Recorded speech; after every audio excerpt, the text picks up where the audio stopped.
ಇವತ್ತು ಬಿಜೆಪಿ ಸರ್ಕಾರ ನಿರ್ಮಲಾ ಸೀತಾರಾಮನ್ ಅವರೇನು ಬಜೆಟ್ ಮಂಡಿಸಿದ್ದಾರೆ. ಇದರಲ್ಲಿ ಯಾವುದೇ ಹೊಸ ಯೋಜನೆಗಳಿಲ್ಲ ಮತ್ತು ಬಡವರಿಗಾಗಿ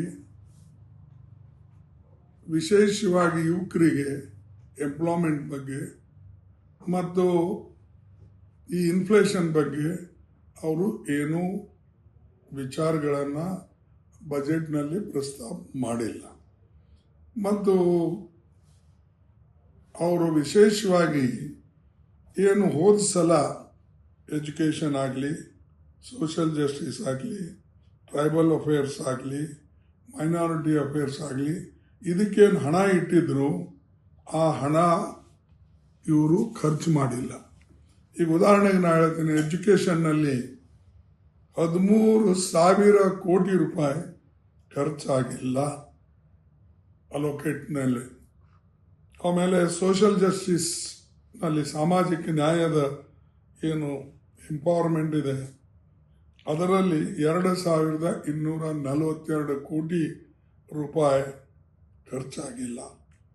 ಟ್ರೈಬಲ್ ಅಫೇರ್ಸ್ನಲ್ಲಿ 4,101 ಕೋಟಿ ರೂಪಾಯಿ ಅದರಲ್ಲಿಯೂ ಖರ್ಚಾಗಿಲ್ಲ. ಮೈನಾರಿಟಿ ಅಫೇರ್ಸ್ 1,190 ಕೋಟಿ ರೂಪಾಯಿ ಖರ್ಚಾಗಿಲ್ಲ. ಅಂದರೆ ಎಲ್ಲೆಲ್ಲಿ ಬಡವರ ಕಾರ್ಯಕ್ರಮಗಳಿವೆ, ಎಜುಕೇಷನ್ ಇಡೀ ದೇಶದಲ್ಲಿ ಎಲ್ಲ ವಿದ್ಯಾರ್ಥಿಗಳಿಗೆ, ಎಲ್ಲ ಬಡ ಮಕ್ಕಳಿಗೆ ಅವರಿಗೆ ಅನುಕೂಲ ಆಗ್ತಕ್ಕಂಥದ್ದು, ಅದಕ್ಕೆ ಈ ವರ್ಷ ಬಜೆಟ್ನಲ್ಲೂ ಕಡಿಮೆ ಮಾಡಿದ್ದಾರೆ.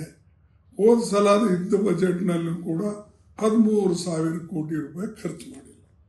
ಸಾಮಾಜಿಕ ನ್ಯಾಯ ಅಂದರೆ ಬಡವರಿಗೆ ವಿಶೇಷವಾಗಿ ಖರ್ಚು ಮಾಡ್ತಕ್ಕಂಥದ್ದು, ಹೆಚ್ಚಿಂದ ಮಾಡ್ತಕ್ಕಂಥದ್ದು ಬಿಡಿ, ಆದರೆ ಇದ್ದಂಥ ಹಣನೂ ಕೂಡ ಅವರು ಖರ್ಚು ಮಾಡಿಲ್ಲ. ಹೀಗೆ ಟ್ರೈಬಲ್ ಅವರಿಗೆ, ಅದೇ ರೀತಿಯಾಗಿ ಮೈನಾರಿಟಿದವರಿಗೆ.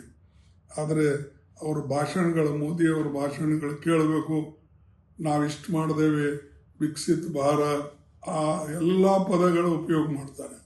ಆದರೆ ಇಲ್ಲಿ ಅವರ ಬಜೆಟ್ನಲ್ಲಿ ಏನು ತೋರಿಸ್ತಾ ಇದೆ, ಇದು ಎಕನಾಮಿಕ್ ಸರ್ವೆ ಹಿಡ್ಕೊಂಡು ಈಗ ಇಟ್ಟಂಥ ಬಜೆಟ್, ಇದು ಎಲ್ಲ ನಾವು ನೋಡಿದಾಗ ಇವರಿಗೆ ಯಾವ ಇಂಟ್ರೆಸ್ಟು ಬಡವರ ಬಗ್ಗೆ ಇಲ್ಲ, ಕಾಳಜಿ ಇಲ್ಲ.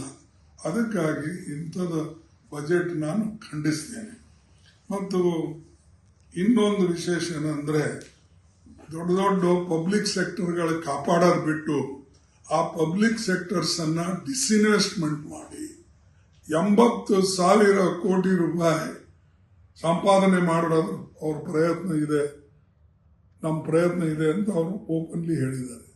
ಅಂದರೆ 80,000 ಕೋಟಿ ರೂಪಾಯಿಗೆ ಯಾವ್ಯಾವ ನೀವು ಇದು ಕಂಪನಿಗಳಾಗಲಿ, ಕಾರ್ಖಾನೆಗಳಾಗಲಿ ಮಾರ್ತಾ ಇದ್ದೀರಿ. ಇದರಿಂದ ಹಿಂದೆ ನಾವು ಏನು UPA ಗೌರ್ಮೆಂಟ್ ಇರಲಿ, ಕಾಂಗ್ರೆಸ್ ಗೌರ್ಮೆಂಟ್ ಏನು ಸಂಪಾದನೆ ಮಾಡಿತ್ತು, ಏನು ಇವೆಲ್ಲ ಕಾರ್ಖಾನೆಗಳು ನಾವು ಬಡವರಿಗಾಗಿ ಎಂಪ್ಲಾಯ್ಮೆಂಟ್ ಕೊಡೋಕ್ಕೆ ಅಥವಾ ಉತ್ಪಾದನೆ, ದೇಶದಲ್ಲೇ ಉತ್ಪಾದನೆ ಮಾಡೋಕ್ಕೆ ಏನು ನಾವು ಕಾರ್ಖಾನೆಗಳು ತೆಗೆದಿದ್ದೇವೆ, ಅದು ಇವರು ಮುಚ್ಚಿಕೊಂಡು ಹೋಗ್ತಾ ಇದ್ದಾರೆ. ಅದು ಅವರು ಮಾರಿ 80,000 ಕೋಟಿ ರೂಪಾಯಿ ಇವತ್ತು ಇದು ಮಾಡ್ತಾ ಇದ್ದಾರೆ. ಅದಕ್ಕಾಗಿ ಈ ಸರ್ಕಾರದ ಬಜೆಟ್ ಸಮಾಧಾನಕಾರಕ್ಕೂ ಇಲ್ಲ, ಬಡವರಿಗೆ ಒಳ್ಳೆಯದೂ ಇಲ್ಲ, ಯುವಕರಿಗೆ ಎಂಪ್ಲಾಯ್ಮೆಂಟ್ ಬಗ್ಗೆನೂ ಇಲ್ಲ. ಮತ್ತು ಏನು ಇವತ್ತು ಇನ್ಫ್ಲೇಷನ್ ದಿನ ದಿನ ಹೆಚ್ಚಿಗೆ ಆಗ್ತಾ ಇದೆ, ಅದು ಕಂಟ್ರೋಲ್ ಮಾಡ್ತಕ್ಕಂಥ ವ್ಯವಸ್ಥೆನೂ ಕೂಡ ಅವ್ರ ಹತ್ರ ಇಲ್ಲ. ಅದಕ್ಕಾಗಿ ಈ ನಾವು ಯಾರು ಇದು ಒಪ್ತಕ್ಕಂಥದ್ದಿಲ್ಲ. ಇವತ್ತು ರೂಪಾಯಿ ಬೆಲೆ ಬೀಳ್ತಾ ಇದೆ, ಇದು ಡಾಲರ್ ಎಲ್ಲ ಸ್ಟ್ರಾಂಗ್ ಆಗ್ತಾ ಇದೆ. ನಮಗೆ ಅದರಲ್ಲಿಯೂ ಕೂಡ ಬಹಳ ದೊಡ್ಡ ಹೊಡೆತ ಬೀಳ್ತಾ ಇದೆ. ಎಕ್ಸ್ಪೋರ್ಟ್ ಇಂಪೋರ್ಟ್ನಲ್ಲೂ ನಮಗೆ ಸಾಕಷ್ಟು ಹೊಡೆತ ಬೀಳ್ತದೆ. ಆದರೂ ಕೂಡ ಅವರು ಹಳೆ ಕಥೆನೇ ಹೇಳ್ಕೊಂಡು ಹೋಗ್ತಾರೆ ಮತ್ತು ಹಳೆಯ ಕಥೆಯಲ್ಲಿ ಅವರೇನು ಯಶಸ್ವಿ ಆಗಿಲ್ಲ, ಮುಂದೂ ಕೂಡ ಯಶಸ್ವಿ ಆಗೋದಿಲ್ಲ. ಈ ದೇಶದ ಜನತೆಗೆ ಮೋದಿಯವರು ಭಾಷಣ ಮಾಡಿ ಮಾಡಿ ಮಾಡಿ ಮೋಸ ಮಾಡ್ತಾ ಇದ್ದಾರೆ.